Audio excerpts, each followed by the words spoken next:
high this is জিকে class 9 আৰু মই আজি ক্লাছ 9 অনুশীলনী R2 মানে পুনৰালোচনা যেটো আছে হেটো সেকেন্ড নম্বৰ যেটো অনুশীলনী আছে হেটোৰ 6 নম্বৰ গণিতটো মই আজি তোমালোকক সলভ কৰি দিম ইয়াত দিয়া আছে যে এটা ত্ৰিভুজৰ মানে কোৱেশ্চনটো আছে এটা ত্ৰিভুজৰ কালি আৰু কোনো ভূমিৰ অনুৰূপ উচ্চতাৰ যোগ যথাক্ৰমে মানে 1256 বৰ্গ মিলিমিটাৰ আৰু 31.31.4 মিলিমিটাৰ হলে সেই ভূমিৰ যোগটো কি হ'ব মানে এটা ত্ৰিভুজটো কালি দিয়া আছে আৰু কি উচ্চতা দিয়া আছে আমি জানো যে ত্ৰিভুজৰ কালি সূত্ৰ কি হাফ ইনটু ভূমি ইনটু উচ্চতা হৈছে ত্ৰিভুজৰ কালি সূত্ৰ এটো ত্ৰিভুজৰ কি হ'ব এটো হ'ব হাফ আৰু কি ভূমি এই গোটেখিনি ভূমি ইনটু উচ্চতা এইটো ভূমি সাপেক্ষে যেটো উচ্চতা আছে হেতু হ'ব ইয়াৰ সূত্ৰ গতি কি হ'ব হাফ ইনটু ভূমি ইনটু উচ্চতা গোটেখিনি এটো কালি উলিয়াব লাগিলে এইটো সূত্ৰ গতি হেতু আমাক দিয়া আছে হেতু আমাক 1256 দিয়া আছে এতিয়া হাফ ইনটু ভূমি ইনটু উন্নতি উচ্চতাটো মান আমাক দিয়া আছে 31.4 দিয়া আছে এতিয়া দিয়া আছে বুলি লিখিলে হন দিয়া আছে উচ্চতা h =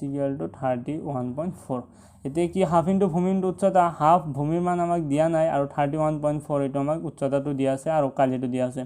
এতিয়া কি দুইটো হৰণ হৈ আছে এটো সাইডত গলে পূৰণ হ'ব আৰু এটো পূৰণ হৈ আছে এটো তলত হেতু সমান চিহ্ন হেতু সাইডত গলে হৰণ হ'ব গতি ভূমি ইনটু 1256 এটো কি হ'ব এটো যদি আমি তলৰ পৰা যদি 10 ৰে যদি পূৰণ কৰি দিও 1256 * 2 * 10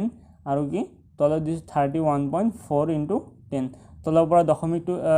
দশমিকটো কেনসেল হ'ব 314 হ'ব আৰু ওপৰত হ'ব 1256 * 2 আৰু 2 আৰু 10 পূৰণ কৰিলে 20 হ'ব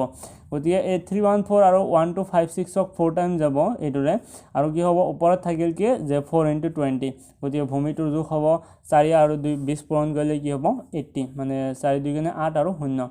বা 20 * 4 4 0 গুণ 0 আৰু 4 2 গুণে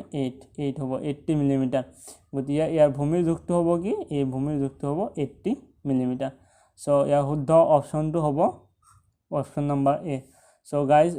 থ্যাঙ্কস ফৰ ওয়াচিং আৰু তোমালোকক বন্ধুবৰ্গৰ সৈতে এইটো ভিডিও শেয়াৰ কৰিবা যাতে মোৰ আৰু তোমালোকক আৰু এনেকুৱা ভিডিওবোৰ দি থাকিব পাৰো